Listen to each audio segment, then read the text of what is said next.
Yes, it's Clive Barker's Hellraiser, the musical. It'll tear your soul apart, but then it'll heal your heart.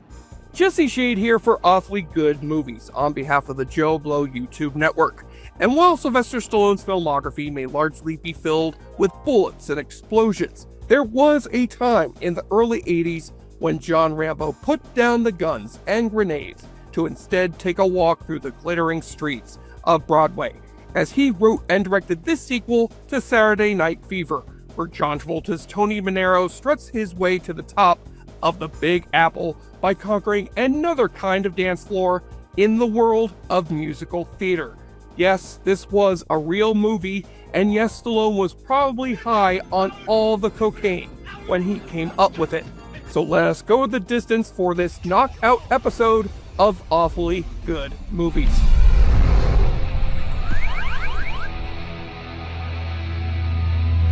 Rocky may have hung up his gloves, Rambo may have put away his hunting knife, but Sylvester Stallone himself is punching as hard as ever at the age of 77. With a Netflix documentary about his life coming next month, both Tulsa King and The Family Stallone becoming huge hits on Paramount Plus, and him returning to the role of Barney Ross once more to kick ass alongside his fellow action movie icons, as well as 50 Cent and Megan Fox, I guess, in Expendables 4, aka Expendables. And while this new entry may have the worst reviews and opening weekend of the series, at least it'll be far from the first underwhelming sequel in Stallone's 50-year career, such as in 1983 when he stepped behind the camera of the sequel that cured America of its Saturday Night Fever. John Travolta back as Tony Manero in Staying Alive.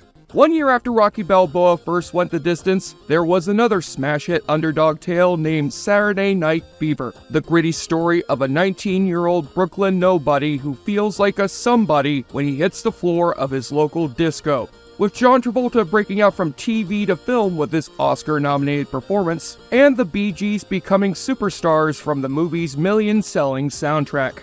So producer Robert Stigwood and Paramount Pictures would greenlight a sequel after their Travolta-less sequel to Grease had flopped at the box office, with Travolta back as Tony to transition professionally from disco dancer to Broadway star, and the Italian stallion enlisted to rewrite and direct the follow-up after Travolta was blown away by a screening of Rocky III. Rocky Balboa and Tony Manero, the two dumbest people in the history of cinema, now together for the first time to form the dumbest, worst film of all time. Okay. Well, you said it, Sly, not us, because even though Staying Alive was one of 1983's highest-grossing movies at the box office that summer, the reception from disappointed audiences and critics was a blow for both Stallone and Travolta, as it currently stands as the oldest film to have a confirmed 0% on Rotten Tomatoes, and was named by Entertainment Weekly in 2007 to be the worst sequel ever made. So now that 40 years have passed and Stallone has never directed another movie without him in it since, let's find out why Staying Alive was not alright or okay and had us looking the other way.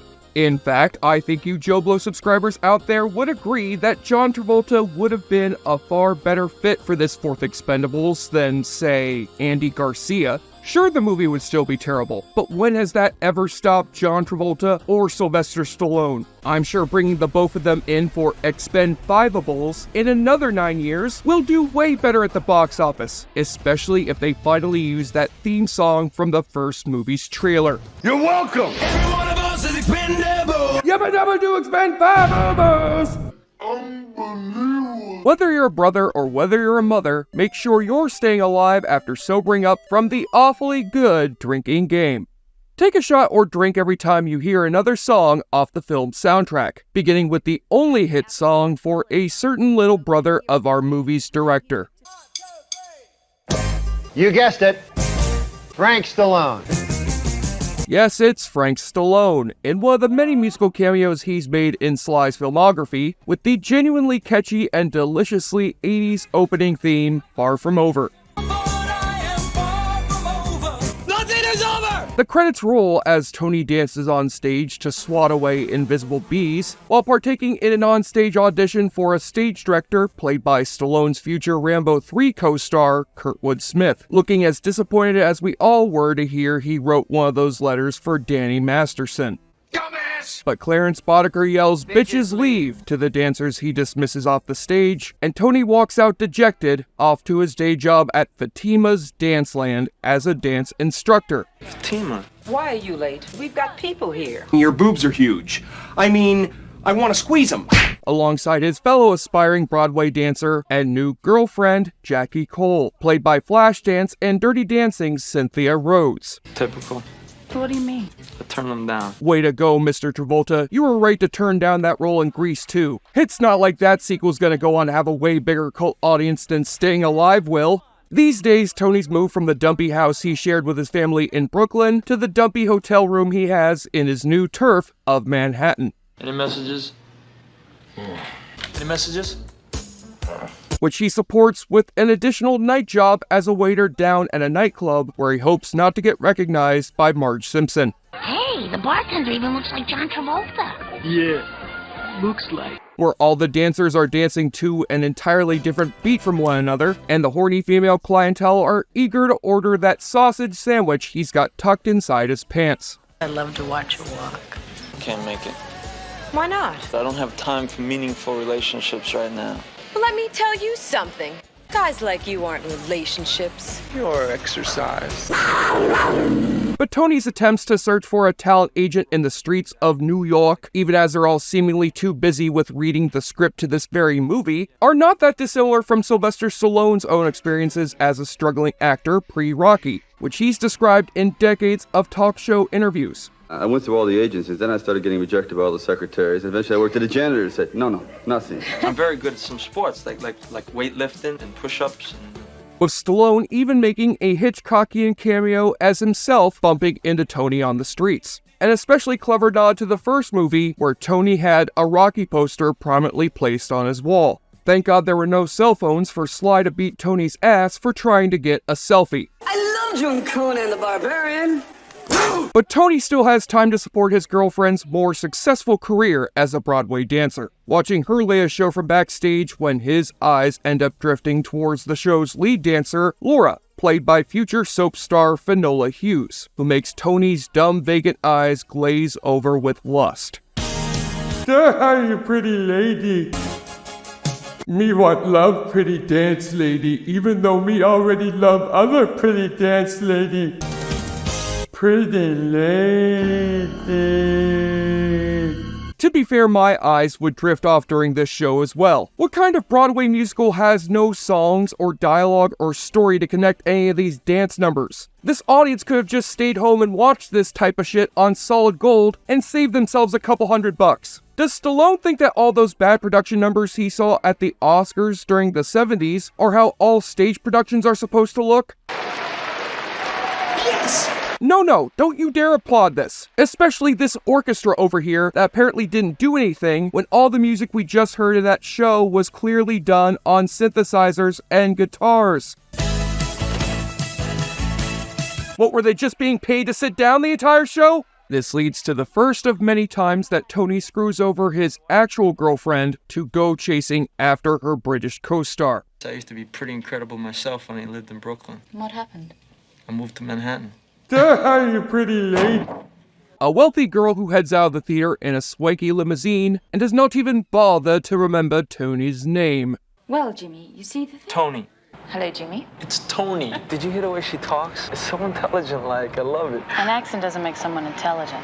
If it did, you'd be Einstein. Little did Jackie know that Tony would end up taking her advice literally and would nearly land the role of Albert Einstein in Christopher Nolan's Oppenheimer. Things will soon grow awkward as Tony and Jackie both audition for the next show that Laura's already been cast in, for a General Zod lookalike stage director named Jesse, played by another actor from a better 80s dance movie, Steve Inwood.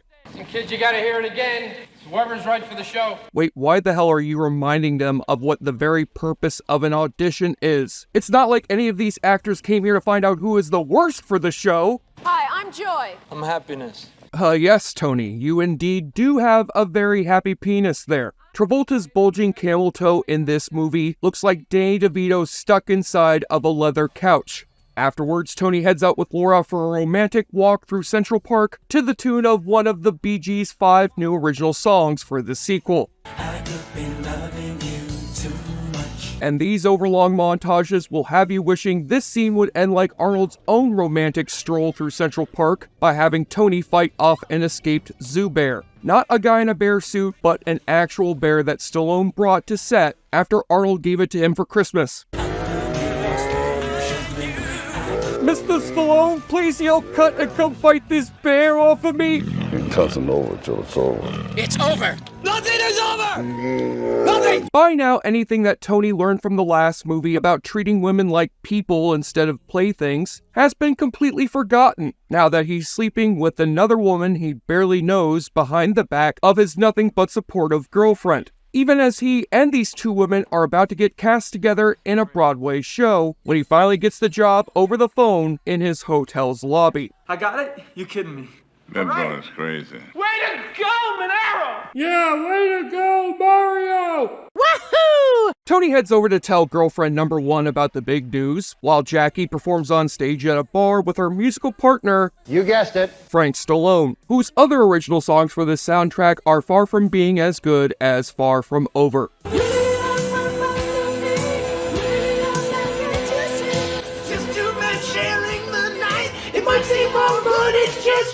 But after promising his girlfriend to meet her outside the bar after her show, he ends up ditching her so he can go bang Laura again, only to find her preoccupied with another man who appears to have stolen Pee Wee Herman's bow tie. Francis. And then confronts her dramatically over it after their first rehearsal together. I wait all night for you and you bring some guy home with you. Are you talking to me? We met, I liked you, we made it. What do you think it was? True love. Everybody uses everybody, don't they? You know, it's kind of hard for your movie's lead to take the moral high ground when this movie has him ditching his girlfriend and apologizing to her afterwards all the damn time. I know I got terrible manners, but the people I grew up with had terrible manners. Only to have him immediately ditch her again to chase back after her co-star.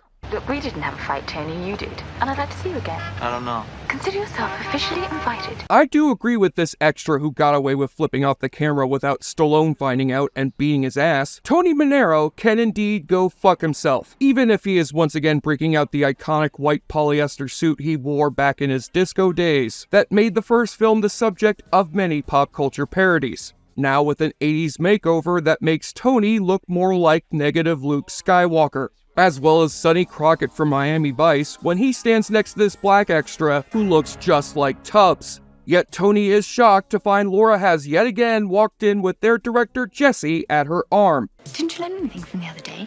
We didn't even learn anything. What are we in school? I legitimately think Tony may have short-term memory loss. Do you think you can play with people anytime you want? I invited you here tonight because in a way I thought you were interesting. Well, I disagree, because the Tony Manero of Saturday Night Fever actually was interesting. That movie made no bones about his flaws as a person, which represented the grim mood of 1970s America. He throws out racist and homophobic slurs without shame, he and his buddies get into violent fights with rival street gangs, and he treats his friends and family like such shit that one of his buddies gets so fed up with it as to take his life jumping off a bridge. But since the first movie was given a PG-rated version to bring in more audiences at the height of the disco craze, Staying Alive sticks with that PG rating, and Stallone's rewrite of the more pessimistic script from original screenwriter Norman Wexler loses all the edge that made the first film special, with all dramatic tension delivered now through our three leads dramatically looking at each other during rehearsals, or overlong musical numbers from Tony's jilted girlfriend, which feel more appropriate for a Family Ties episode.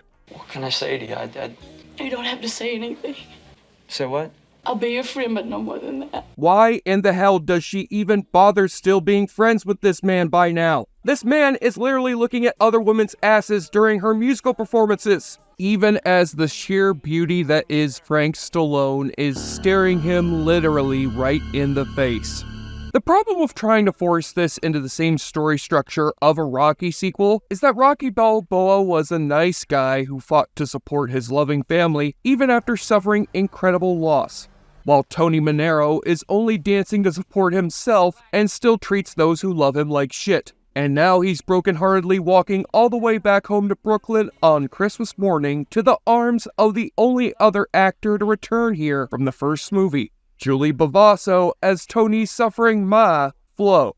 who offers Tony a slice of pie as well as some much-needed wisdom. The way I treated everybody, I was very hard on you. It's not me, all right? That wasn't me. This attitude, that's what got you out of this damn neighborhood. You don't need to apologize, because you must have been doing something right. Yes, it may be weird that we're not acknowledging where the rest of Tony's family went, with Stallone deleting cameos from both Tony's stern father, Frank Sr., and his old romantic flame, Annette. But this is a genuinely nice scene that this sequel could have used more of, along with the quite good songs from the Bee Gees that may not be as catchy as their songs from last time, but do way more work at telling Tony's story of emotional maturity than the film itself, which now goes back to showing Tony's dance rehearsals set to a cheesy new wave tune that has the same 3 words repeated over and over.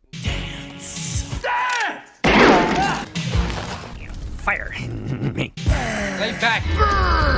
Well, Travolta did indeed feel the burn with the 5-month workout routine that Stallone put him on for this role. He dances for 3 hours a day. He lifts weights for 2 hours, 6 days a week. Plus he's under tremendous mega vitamin therapy. It's that mega vitamin therapy which surely convinces Jackie to give Tony another chance, as they dance together at a personal rehearsal right after he has yet another jealous hissy fit over her walking into the studio with, You guessed it, Frank Stallone. Everything is fine. She's in good hands. Hey, what are you, Allstate, pal? Now would be a good time to have accident forgiveness. In fact, Frank sings with Cynthia Rhodes on the romantic duet that underscores Tony and Jackie's sexy slow-mo rehearsal.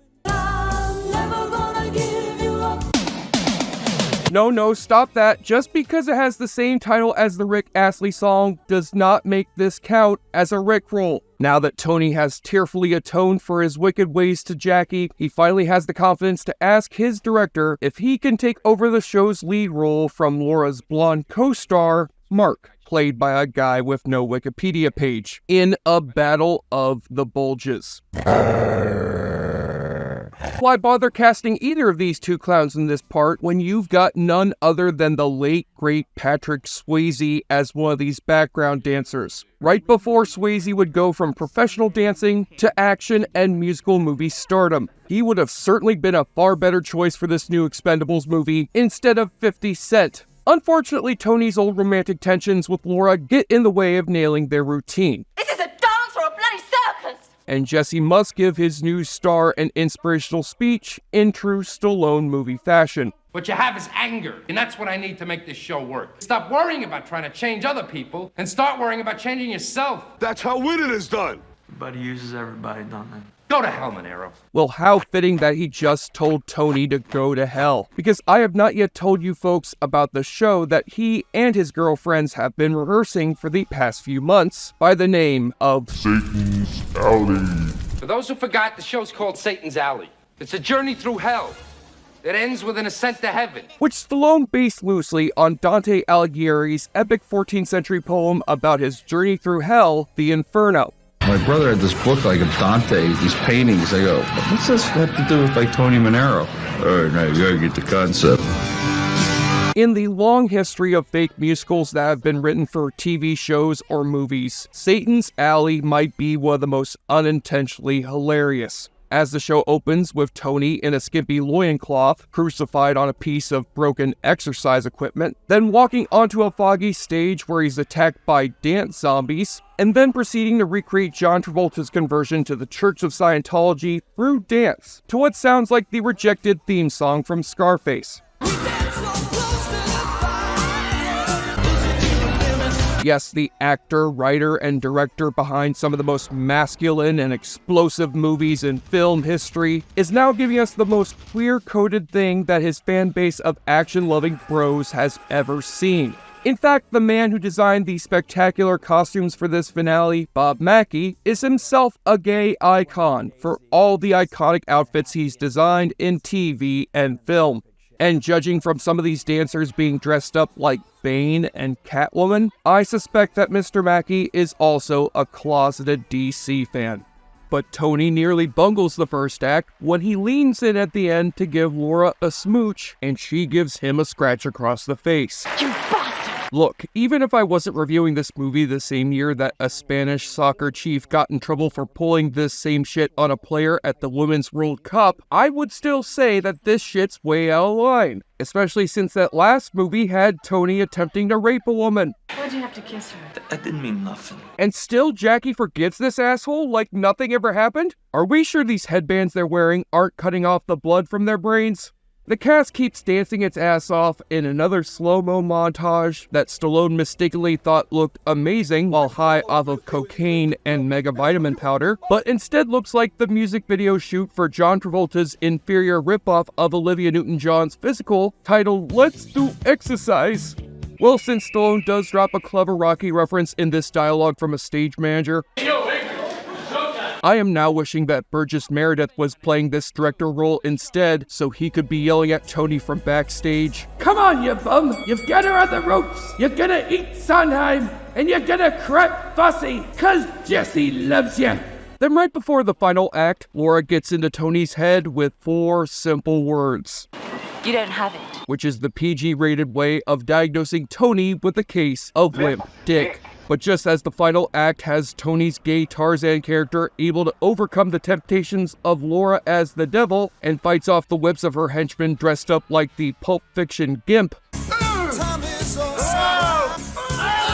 so is Tony himself able to show up this snooty biatch by helicoptering her body around the stage, then chucking her across it without any consideration as to whether she'll be seriously injured and end up closing this show faster than you can say Battlefield Earth, the musical.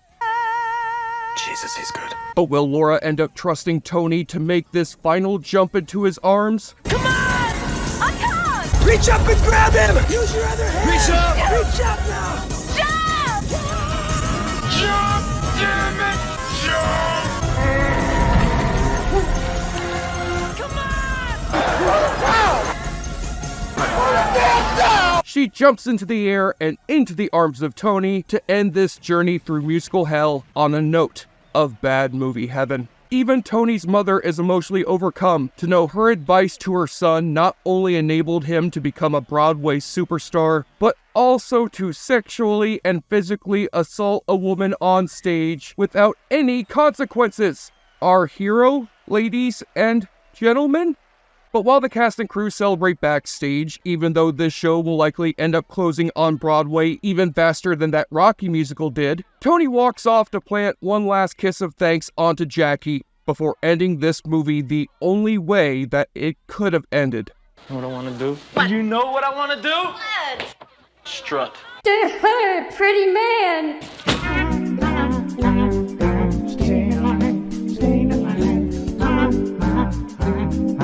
Yes, the Bee Gees opening theme from Saturday Night Fever now serves as our closing theme to the sequel of the same name, ending the saga of Tony Manero on a triumphant note as he struts on the streets of his beloved New York City, without acknowledging that he's just ditched his girlfriend behind yet again over at the theater, and that Laura will probably grow so tired of being thrown across the stage by her dumbass ex-boyfriend for 6 nights a week that she'll end up filing sexual assault charges against Tony, he'll end up getting fired and forced to move back home as a Brooklyn nobody once more, and a certain background dancer by the name of Pat Swayze will be upgraded to the lead role and rocket his way to stardom. Typical. Travolta and Stallone got along so well on Staying Alive that Travolta would be written into James Cameron's original draft for Rambo 2 as John Rambo's army buddy. And the two men even concocted an idea for them to star in The Godfather Part 3. While neither idea came to fruition, Staying Alive's cultural relevance after nearly half a decade remains surprisingly high, with its recent 4K release from the fine folks over at Kino Lorber, and Barbie director Greta Gerwig, a huge Stallone fan herself, citing the film as a personal favorite in an Uproxx interview this year, with Ken's much mean fur coat from Barbie being directly inspired by the fur coat fashion seen in Staying Alive on both Stallone and one of the dancers. And not only did Quentin Tarantino praise Stallone's directing career in his recent excellent essay collection Cinema Speculation, but he's reportedly set to reunite with John Travolta once again for a role in Tarantino's reportedly final feature film, The Movie Critic.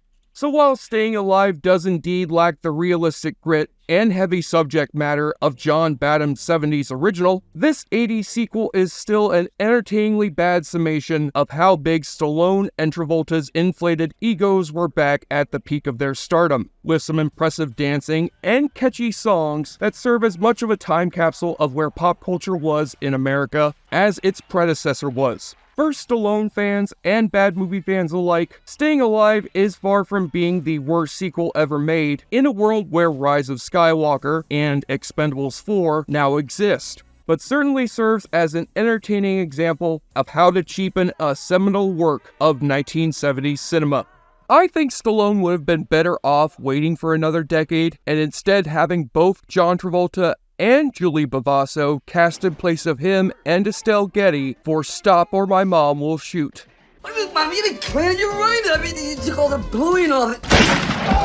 Oh, man, I shot Marvin in the face. Before we continue with our video, here's a reminder to click the Store tab on any of our JoBlo channels and browse our collection of the latest and freshest designs in our merch store. Go get you some. On the enjoyableness continuum scale from Boulder Bruce, Staying Alive will make you grateful that at least Stallone didn't think to title it Sat 2 or Day Night Fever, and should be dancing its way to a 6 out of 10. And somehow I would rather rewatch this Travolta sequel over Be Cool any day of the week. I'm Jesse Sheet for JoBlo.com, and thanks again for watching our show. If you like what you see, please subscribe to the JoBlo Originals channel. Tell all your friends who like this sort of content, and turn on the bell to receive notifications for all our latest videos. We are an independent company that appreciates all of your support. And speaking of unnecessary sequels to classic 70s movies, I hear there's a new Exorcist sequel coming out that I'll have to tie my next review into, just in time for the scariest time of the year, the release of Taylor Swift's concert tour movie. Stop it! Staying alive, oh, staying alive, hey, staying alive, oh.